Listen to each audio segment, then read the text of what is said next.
पानी में तैरने वाले इतने बड़े जहाज लोहे के बने होते हैं और जिनका वजन हजारों टन का होता है, तो फिर आखिर वो जहाज पानी में क्यों नहीं डूबते और समुद्र के ऊपर ही क्यों तैरा करते हैं? दूसरा सवाल यह भी आता है कि जब पानी के जहाज बीच समुद्र में अचानक डूब जाते हैं, तो उसके पीछे आखिर क्या कारण होता है?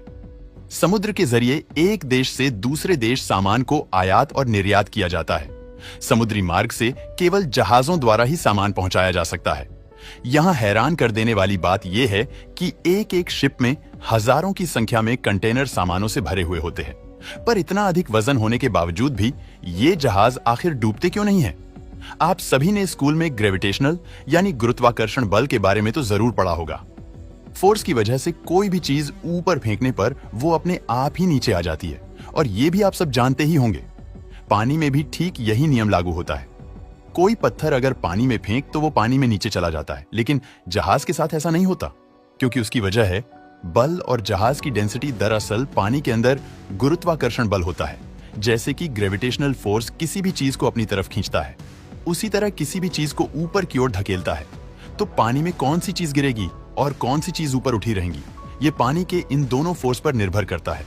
अगर किसी वस्तु का घनत्व पानी की डेंसिटी से ज्यादा होता है तो वो चीज समुद्र में डूबने लगती है, लेकिन वही अगर उसका घनत्व पानी से कम होता है तो वो तैरने लगती है।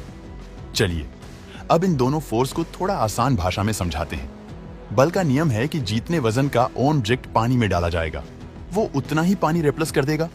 अब ये नियम जहाज पर किस तरह से लागू होता है, आइए देखते हैं।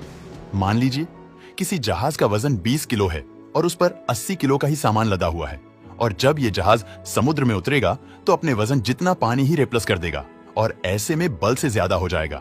और बस यही वजह है कि लोहे का भारी जहाज पानी में तैरता हुआ चला जाता है, तो पानी का जहाज पानी में कैसे तैरता है, ये तो पता चल गया है। अब ये जानते हैं कि नेवी और मर्चेंट नेवी, इन दोनों के जहाजों में आखिर अंतर क्या होता है? इन दोनों के जहाजों में सबसे बड़ा अंतर तो ये होता है कि नेवी के जहाजों में हर तरह की हथियार मौजूद होते हैं, जबकि मर्चेंट नेवी की जहाजों में हथियार नहीं होते। और उसकी वजह यह है कि मर्चेंट नेवी के जहाज सामान आयात और निर्यात करते समय कई देशों की सीमाओं से होकर गुजरते हैं, और हर एक देश की अपने नियम के तहत इन जहाजों पर हथियार रखना मना है। अब आपको लग रहा होगा कि जब मर्चेंट नेवी का जहाज सामान ही लेकर जा रहा है तो उसे भला हथियारों की क्या जरूरत? तो आपको बता दें कि जहाज पर लदे हुए करोड़ों के सामान पर समुद्री लुटेरे भी घात लगाकर बैठे रहते हैं कि कब मौका मिले और वो कब जहाज को हाईजैक करके उस पर लदा सारा सामान लूट।